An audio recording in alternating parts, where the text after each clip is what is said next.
Assalamualaikum warahmatullahi wabarakatuh. Alhamdulillah kita berjumpa lagi di channel Jaga 7. Teman-teman sebangsa setanah air yang saya hormati dan saya banggakan, semoga kita selalu dalam lindungan Allah Subhanahu wa Ta'ala. Semoga rahmat dan kasih sayang selalu menyertai kita semua, amin ya robbal alamin.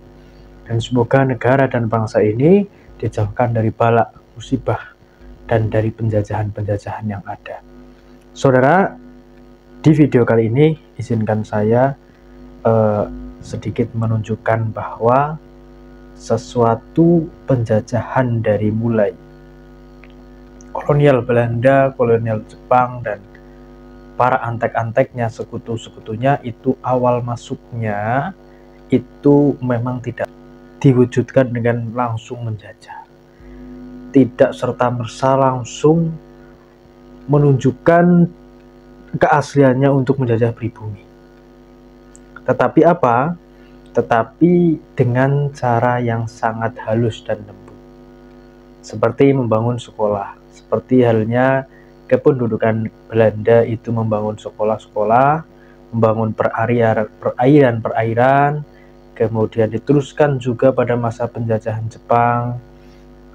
Sekolah juga dibangun, peninggalan Belanda dibangun, lagu-lagu kebangsaan Belanda, lagu-lagu yang berkaitan dengan Belanda, lagu-lagu yang peninggalan Belanda, kemudian buku-buku sejarah daripada Belanda itu dihapus, diganti dengan Jepang. Kemudian upacara juga daripada peninggalan kolonial Jepang. Tatkala itu upacara adalah menghormat kepada sang matahari, karena Jepang kan kita tahu simbolnya. Nah, awal mula mereka masuk ini memang tidak serta-merta terlihat menjajah, tidak serta-merta menunjukkan jati dirinya bahwa mereka ini akan menjajah daripada bangsa Indonesia. Buktinya membangun sekolah-sekolah SR 3 tahun, 6 tahun, kemudian membangun irigasi, dan banyak sekali topeng-topeng yang mereka pakai untuk mengambil daripada hati Nusantara. Tatkala itu pasti tergiur ketika ada hal-hal seperti itu. Dan bangsa kita sebelum merdeka mencari uang aja susah, untuk makan saja susah.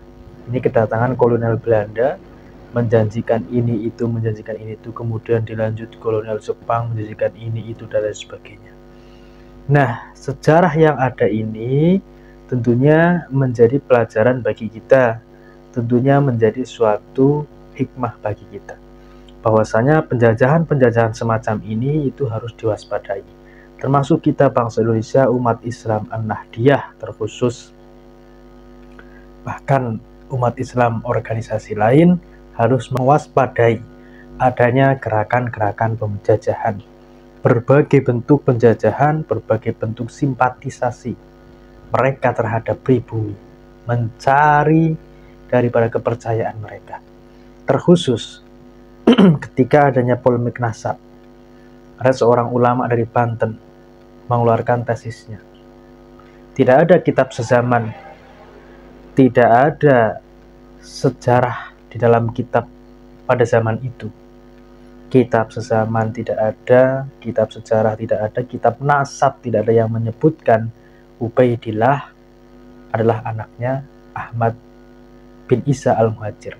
Siapa yang membatalkan ini? Bukan Kiai Imad. Kiai Imad hanya menyampaikan. Ulama Banten itu hanya menyampaikan. Yang membatalkan adalah fakta dan bukti otentik yang belum terbantahkan sampai sekarang. Kiai Haji Imaduddin tidak membantah nasab mereka. Kitab yang bicara. Tidak adanya bukti kitab sezaman, tidak hanya bukti sejarah kitab sezaman itu memverifikasi bahwa ketidakjelasan nasab mereka perlu dipertanyakan. Sampai sekarang tidak ada yang dapat menjawab. Inilah menjadi bentuk bagi kita bahwa kewaspadaan mereka ini yang kembali mencari simpatisan, mencari simpatik daripada hati masyarakat rakyat Indonesia kebanyakan, dengan berupacara, dengan berceramah tentang kecintaan tanah air, seperti dalam video ini. Mari kita tonton. Kalau tidak ada rasa cinta kepada tanah air, la kharuba baladusu, maka negeri yang rusak akan semakin rusak, negeri yang bobrok akan semakin bobrok, negeri yang hancur akan semakin hancur. Fabihubbil autan umiratil buldan. Rasa cinta kepada tanah air menjadi dorongan untuk terbangunnya negeri-negeri, untuk dimakmurkannya negeri-negeri. Oleh karena itu, saudara, rasa cinta tanah air adalah sesuatu yang masyru', yang diperintahkan oleh syariat. Ya, kurang lebih seperti itu. 17 Agustus 2024 kemarin, Taufik Sekaf, juga Bahar Smith, Hanif Alatas juga melakukan upacara. Nah, setelah sekian lama kita tidak tahu kayaknya mereka upacara atau tidak tahu upacara di mana, nggak tahu juga. Baru kemarin setelah adanya polemik NASA mereka melakukan upacara. Sekarang di mimbar-mimbar mereka berceramah berkaitan tentang cinta tanah air.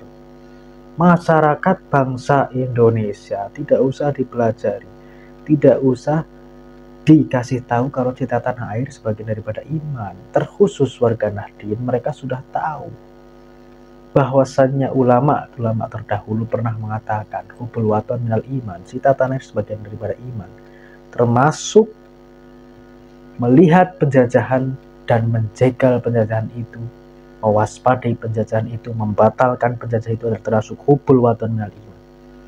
Tesis Kiai Haji Imad lah yang mula-mula menjadi suatu perlawanan terhadap penjajahan kaum Ba'alwi dengan berbagai ocehan-ocehan di mimbar-mimbar yang mengunggulkan datuk mereka, mengunggulkan nasab mereka, merendahkan pribumi, merendahkan Kiai pribumi waktu Pilpres 2019, mengatakan Kiai Haji Ma'ruf Amin babi, dan ocehan-ocehan yang tidak berakhlak dan tidak punya adab yang dilontarkan oleh klan mereka.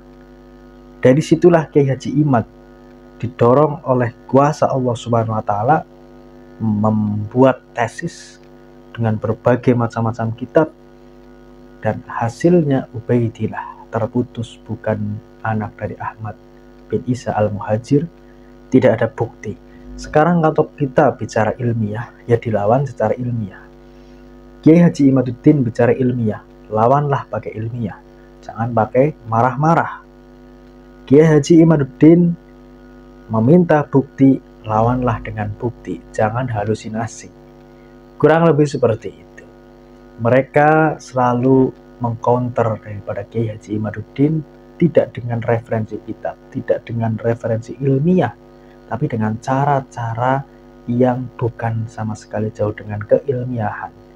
Dengan cara-cara apa mereka melawan? Jadi dengan cara mengelak.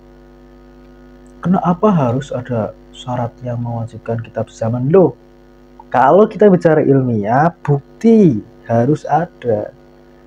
Secara studi ilmiah, model ilmiah, ketika mengeluarkan suatu pendapat harus ada buktinya. Bukan hanya kata kitab ini, kata ulama ini, dan bukti. Manuskrip sezaman, kitab sezaman, sejarah maupun kitab nasab dibuktikan di atas meja perdebatan. Itu namanya bukti, tinggal diuji nanti. Seperti itu, bukan dilawan dengan marah-marah, halusinasi ataupun mengelak, mengeles.